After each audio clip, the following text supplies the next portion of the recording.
बिस्मिल्लाहिर्रहमानिर्रहीम। अस्सलामु अलैकुम वरहमतुल्लाहि वबरकातुहू।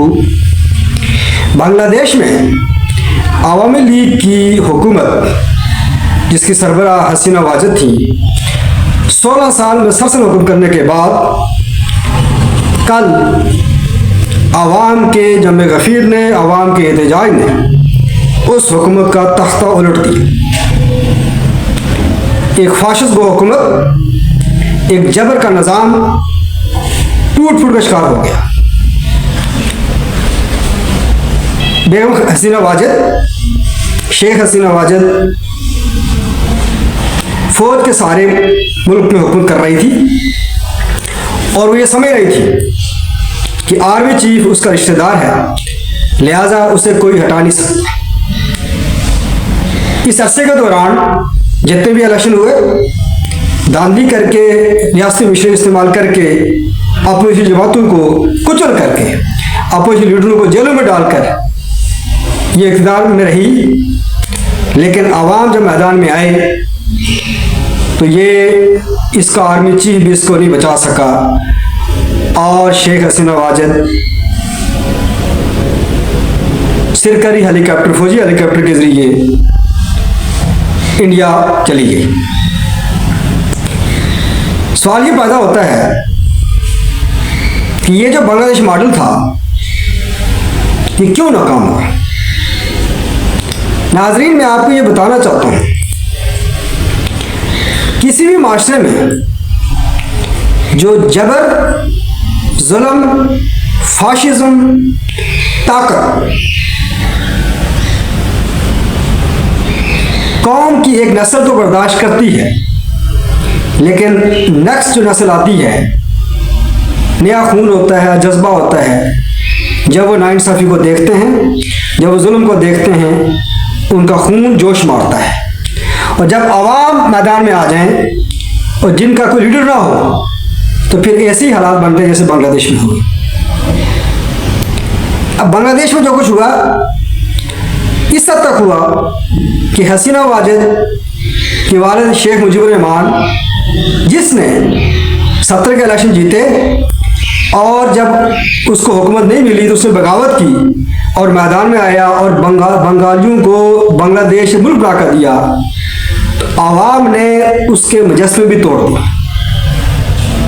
बांग्लादेश के आवाम ने ये दुनिया का पैगाम दिया कि जो हमारे मुल्क का बानी था, हमने उसकी भी इज्जत नहीं की, इसलिए कि जो जुल्म सितम, जो नाइंसाफ़ी, जो जबर उसकी बेटी ने की है, उसकी जमात ने की है, तो बांग्लादेश के आवाम ने ये पैगाम दिया कि हमारा हीरो कोई नहीं है। हीरो वही हो सकता है जो मुल्क और कौम के लिए बेहतर हो, जो हक और इंसाफ पर चलने वाला हो, जो लोगों की भलाई चाहता हो, जो इंसाफ चाहता हो, जो जबर जुल्म के खिलाफ खड़ा होने वाला हो। अब सवाल ये पैदा होता है कि इस बांग्लादेश में जो वाक़या हुआ, जो हालात पैदा हुए, उसके असरात पाकिस्तान पर क्या पड़ सकते हैं और पाकिस्तान बांग्लादेश जैसे वाक़ये से कैसे बचा, ये मैं आपको नाज़रीन बताऊंगा कि पाकिस्तान के अंदर बांग्लादेश मॉडल की बातें बहुत असर चल रही थी। उसके लिए इंतज़ाम भी कर दिया गया था, किया भी है, लेकिन वो तजर्बा नाकाम हुआ। वो कैसे नाकाम हुआ, वो क्या हुआ, अब मैं आपको ये बताना चाहता हूँ। बदकिस्मती ये है कि पाकिस्तानी कौम हक़ाइक़ को न समझते हुए निज़ाम के अलमबरदार जिस मोरे को खड़ा करते हैं, वो डुगडुगी बचाता है और कौम उसके पीछे लग जाती है।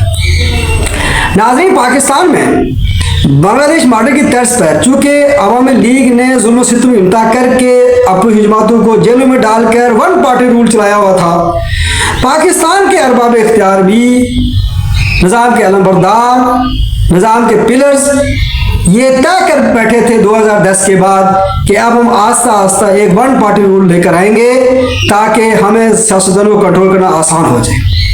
उसके तहत पाकिस्तान में तहरीक इंसाफ को प्रमोट किया गया। 30 अक्टूबर 2011 का जलसा किया गया, उसको खुली छुट्टी दी गई। 2013 के इलेक्शन के बाद 4 हल्कों की बेस पर एहतजाज की कॉल दी गई। इस्लामाबाद 126 दिन का धरना दिया गया। तारुक कादरी साहब को कैनाडा से बुलाया गया 2013 के इलेक्शन से पहले। 2014 में इमरान खान साहब तशरीफ लाए, फिर पानामा आया, पूरे मुल्क को बंद करने की बात की गई, सिविल नाफरमानी की बातें की गई, और इसका मकसद ये था कि करप्शन के नाम पर पाकिस्तान में जो आइनी हुकूमत चल रही है, जो पाकिस्तान का 73 का आइन है, जिसमें वो चारों सूबे हुकूक मौजूद हैं, जिसमें तमाम तबकात के हुकूक की बात की जाती है, वो जो जिसके बेस पर मुल्क के अंदर आवाज़ें उठती हैं, उनको दबाने के लिए एक वन पार्टी रूल चाहिए था। उसके लिए तहरीक इंसाफ की सिलेक्शन की गई थी और इमरान खान चूज़ किया गया था। यही वजह है पानामा बनाया गया, लाया गया, उसकी बेस पर तहरीकें चलवाई गई, नवाज शरीफ को नायल किया गया, पीपल्स पार्टी नून लीग को करप्ट, चोर, डाकू करार दिया गया, और इसके तहत 2018 के इलेक्शन में धांधली करके जो है ना, इलेक्शन रीड करके RTS बैठाकर इमरान खान को मुल्क में मसल्लत किया गया था। और मनसूबा ये था कि अरबाब इख्तियार, निज़ाम के अलमबरदार निजी महफिल में ये कहते थे कि हमारे बच्चे क्या नवाज शरीफ और जरदारी की औलादों के खिलाफ बनेंगे, अब हमें नया लीडर चाहिए।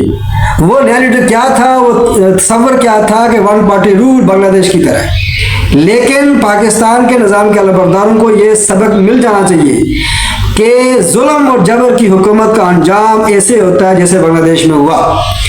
18 के इलेक्शन हुए, इमरान खान को मसल्लत कर दिया गया, बैठा दिया गया, पाकिस्तान के दो बड़े पिलर इस्टेब्लिशमेंट अदलिया उसके पीछे खड़ी हो गई और सहूलत करी शुरू कर दी गई, मुकम्मल तौर पर निज़ाम कंट्रोल संभाल लिया गया। और ये बात कहना शुरू कर दी गई थी कि 10 साल के लिए इमरान खान लाया गया कि 10 साल तक नून लीग, नवाज शरीफ और जरदारी की सियासत खत्म हो जाएगी, उसके बाद मैदान में कौन होगा, इमरान खान होगा, और वन पार्टी रूल करके हम अपना निज़ाम का कंट्रोल मुकम्मल संभाल लेंगे और आवाम और पूरी कौम को एक वन आर्डर पर चलाएंगे जिस तरह आमरीत होती है। लेकिन पाकिस्तान की खुशकिस्मती है कि पाकिस्तान के अवाम, पाकिस्तान की सियासी जमातें, अगरचे मेनस्ट्रीम सियासी जमातें, नून लीग, पीपल्स पार्टी खुलकर मैदान में नहीं आई, लेकिन मीडिया के जरिए थोड़ी बहुत बोलचाल चलती रही हैं, कुछ न कुछ आवाज़ें बुलंद करते रहे। लेकिन असल किरदार जमीयत उलमा इस्लाम और उसके सरबराह मौलाना फजल रहमान का था, जिसने 25 जुलाई की रात को कह दिया था कि ये इलेक्शन रिगशुदा है, मैं इमरान खान को हुक्मरान तस्लीम करने से इनकार करता हूँ। और मौलाना साहब ने कहा था कि मैं ताकत को दलील मानने से इनकार करता हूँ, मैं जबर का इनकार करता हूँ, मैं जुल्म का इनकार करता हूँ। ये वो मौलाना फजल रहमान साहब दूरअंदेश आदमी है, वो ज़ीरक सियासतदान है, वो नज़रियत सियासत करते हैं, उनको पता था कि ये क्या हो रहा है। वो मैदान में निकला बंदा, मुसलसल 1 साल जलसे करता रहा। नून लीग, पीपल्स पार्टी वाले खामोश बैठे हुए थे, एक माहौल बना दिया, एक लॉन्ग मार्च किया, इस्टेब्लिशमेंट और इमरान खान के दरमियान जो इताद था उसको तोड़ा। उसके बाद रास्ता खुला, हालात तब्दील हुए, आवाम के अंदर महंगाई ज़्यादा होती गई। जब आवाम महंगाई से परेशान थे, उस दौरान जितने भी ज़िमनी इलेक्शन हुए 19-20 में, इमरान खान की पार्टी इलेक्शन हार रही थी। ऐसे हालात में हमारे अरबाब इख्तियार को ये समझ आई कि ये कंपनी चलने वाली नहीं है। इस पर एक उन्वान से किताब लिखी थी सोहेल भाई साहब ने, ये कंपनी चलने वाली नहीं है, उस किताब को बैन कर लिया गया था। इस हद तक जबर वो पाकिस्तान में हो रहा था और 10 साल का मनसूबा था। और जिस तरीके से हसीना वाजिद ने यह फैसला किया कि मैं अपने रिश्तेदार को वकार ज़मा को चीज़ों से बनाती हूँ, वो मुझे बचाएगा, इसी तरीके से इमरान खान साहब का मनसूबा यह था कि जनरल फैज हमीद को मैं आर्मी चीफ बनाऊंगा, वो अगले 5 साल में निकाल कर देगा। इस तरीके से 10 साल पूरे हो जाएंगे और मजीद जो है प्लान करके अगले 15 साल तक एक प्लान बना हुआ था। वही नक्शा, वही जो प्लान जो बांग्लादेश में हुआ 16 सालों में, यही प्लान 2018 से पहले बन चुका था पाकिस्तान में।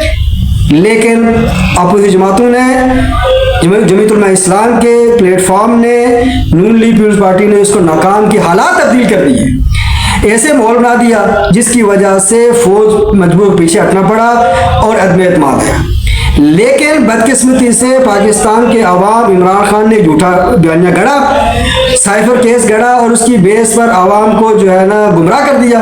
और उसकी वजह से नौजवान नस्ल चुके जो हिस्ट्री का इल्म उनके पास नहीं है, ना इस्लाम का मुताला उनके पास है, ना सियासत का पता है, वो उसके पीछे लग गए। उसके बाद आवाम ने एक रद्दमल और दूसरा ना था, एक नेगेटिव रद्दमल कि वो आवाम इमरान खान जो कुछ बोल रहा था 2 साल 22 से लेकर जेल में जाने तक, वो क्यों बोल रहा था? वो यही पीट रहा था कि मुझे आपने लाया था, 10 साल के लिए मंसूबा था कि चोर डाकू इनका दोबारा मुसल्लत कर दिया। वो आज़ादी की जंग नहीं लड़ रहा था, इमरान खान आइन की बात नहीं कर रहा था। ना इमरान खान का मकसद, ना आए तहरीक इंसाफ का मकसद आइन और कानून की हुकूमत है, बल्कि वो जबर और डिक्टेटरशिप की हुकूमत दोबारा इमरान खान चाहता है। लेकिन चूंकि फौज से तल्लुका ख़राब हो गए, निज़ाम के अलबरदार पीछे हट गए और ये हालात ख़राब हुए, लिहाजा इमरान खान ने अपने दौरे हुकूमत में क्या कहा था कि इन चोरों डाकू को मैं जेल में डालूंगा। सब लोग जेल में डाले हुए थे, अपोजिशन के आज़ादी सल्ब थी, मीडिया कंट्रोल था, लेकिन हालात तब्दील हुए। अब बदकिस्मती देखें, उसके बाद पाकिस्तान के अंदर आवाम के अंदर गुस्सा इमरान की हमायत में था, लेकिन नजरियाई तौर पर बंगाली कौम ने एक नजरियाती कौम होने का सबूत दिया है। उन्होंने ये साबित किया है कि हमारे लिए हुकूक उसूल पसंदी बालातर है, शख्सियत बालातर नहीं है।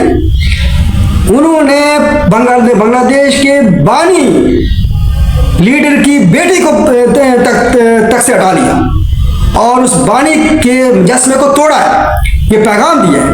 बस पाकिस्तान में इसके उल्ट है, पाकिस्तान में एक शख्सियत के पीछे कौम निकली हुई है, किसी नजरिए के पीछे नहीं, हक के पीछे नहीं। अब हालात ये हैं कि इमरान खान को जब से जेल में डाला गया, अब इन दोनों की लड़ाई, इस्टेब्लिशमेंट और इमरान खान की लड़ाई आपस में यही है कि आपने मेरे साथ धोखा किया, इन चोरों डाकू मुसल्लत किया। अब दूसरी तरफ क्या किया गया, 2024 के इलेक्शन में हसीना वाजवा ने क्या किया था? पिछले इलेक्शन में आवाम को दबाया गया, वोट डालने नहीं दिया गया और दांधी करके जीती वो। इस बार क्या हुआ? आवाम की अक्सरियत हमारी इस्टेब्लिशमेंट नाराज थी, लेकिन हमारे मुक्तदरा ने एक अक्लमंदी का काम यह किया कि लोगों को वोट डालने दिया और इमरान खान भी यही चाहता था। मैंने आपको कई बार वीडियो में बताया कि निज़ाम आलमी होता है, इमरान खान और उसकी जमात आलमी इस्टेब्लिशमेंट की नुमाइंदा है। जब से इमरान खान जेल में है, दुनिया भर की जो है ना NGOs, हुकूमतें, इसराइल नवाज लोग, अमेरिका, बरतानिया के लोग आवाज़ उठा रहे हैं कि इमरान खान आ करो। आलमी इस्टेब्लिशमेंट, लोकल इस्टेब्लिशमेंट, निज़ाम कैपिटलिज्म है, निज़ाम एक है। इमरान खान ने यह समझा कि अगर कौम ने बगावत कर दी इस निज़ाम से तो मेरा भी कुछ नहीं बनेगा और यह निज़ाम दरबरम हो जाएगा। तो लिहाजा सब ने मिलकर कौम को वोट डालने दिया गया। जब कौम ने वोट डाल दिया तो वो गुस्सा जो बंगालियों में पैदा हुआ था जबर की वजह से, यह गुस्सा ठंडा हो गया। और उसके बाद जो लोग जीते 24 के इलेक्शन में, फिर तहरीक इंसाफ को भी सेट किया गया, नून लीग को भी सेट किया गया, पीपल्स पार्टी को सेट किया गया, MQM को सेट किया गया, एक सेलेक्टेड पार्लियामेंट बना दी गई 2024 के इलेक्शन के बाद। इस टाइम जो बांग्लादेश के हालात बने, उससे पाकिस्तानी रियासत को यह पैगाम मिल जाना चाहिए कि जबर और जुल्म की बुनियाद पर जो निज़ाम है वो चलने वाला नहीं है। और दूसरी बात, बांग्लादेश की आवाम ने यह पैगाम दिया कि जिस आदमी ने हमें आज़ादी दिलवाई थी उसकी बेटी ने हम पर जुल्म किया, इंसाफ नहीं मिला तो बगावत कर गए। पाकिस्तान 1947 में इस्लाम का नामा बनाया गया था। पाकिस्तान का मतलब क्या? ला इलाहा इल्लल्लाह। हर अरबाब इख्तियार जब चाहता है क्या देता है, पाकिस्तान निधि रियासत, पाकिस्तान कलमे का नामा बना है। क्या पाकिस्तान में इस्लाम आया? हकीकत है कि पाकिस्तान के अरबाब इख्तियार लियाकत अली खान से लेकर इस टाइम शहबाज शरीफ तक उन्हीं जमातों को प्रमोट करते रहे जो लिबरल या सेकुलर थी, जो इस्लाम को पार्लियामेंट नहीं लाना चाहती, जिनका मतमा नज़र सिर्फ इक़्तिदार है, हुकूमत है, मफादात है। तो जिस दिन पाकिस्तानी कौम जाग गई जिनको समझ आ गई कि पाकिस्तान इस्लाम के नाम पर बना था और यहाँ के अरबाब इख्तियार ने इस्लामी जमातों को रोकने के लिए मोरे खड़े करते रहे हैं। कभी भुट्टो को लेकर आ गए, ज़ियाउल हक बैठ गया, वाशी को खड़ा कर दिया, काफ लीग, इमरान खान, जरदारी, बिलावल, ये सब मोरे। जिस दिन कौम को ये समझ आ गई कि इस मुल्क में हमारे मसाइल का हल एक निज़ाम की तब्दीली में है और वो निज़ाम सिर्फ इस्लाम का हो सकता है। तारीख की तरह हक़ाइक़ है। बलूचिस्तान और KPK में जमीयत में इस्लाम का रास्ता रोकने के लिए हर इलेक्शन में जो है ना प्लानिंग की जाती है। हर इलेक्शन में कोई ना कोई गेम प्लान किया जाता है। तहरीक इंसाफ को 2011 में लॉन्च किया गया, पहला प्रयोग KPK में करवाया गया ताकि वहाँ इस्लाम जमीयत में इस्लाम इक़्तिदार में ना आ सके, क्योंकि जब इस्लामी जमात इक़्तिदार में आएगी तो इस्लाम के लिए काम करेगी, अपनी ताकत बनाएगी। लेकिन हमारे अरबाब इख्तियार ये समझते हैं कि हम तावीलें करते रहेंगे, हम प्लानिंग करते रहेंगे, निज़ाम कंट्रोल अपने पास रखेंगे, जब चाहेंगे जैसे मोरे बनाते रहेंगे। और मैं आपको ये बताना चाहता हूँ, इस टाइम भी इमरान खान जेल में होने के बावजूद वो हमारे अरबाब इख्तियार का एक तबके का नुमाइंदा है और पूरी आलमी बरादरी, आलमी इस्टेब्लिश के पीछे है। नाजरीन, मैं आपको ये बताना चाहता हूँ कि अगर आप ये लोग समझते हैं बांग्लादेश की आवाम ने हुक्म का मैदान सजाया, कोई लीडर उनके साथ नहीं था।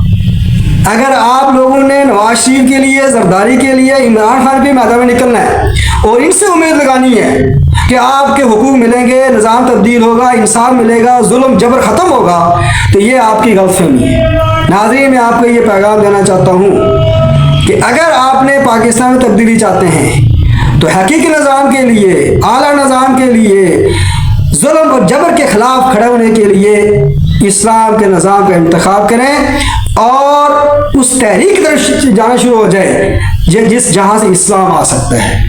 इन लिबरल सेकुलर जमातों के पीछे बढ़ेंगे तो तब्दीली कभी नहीं आ सकती। शुक्रिया।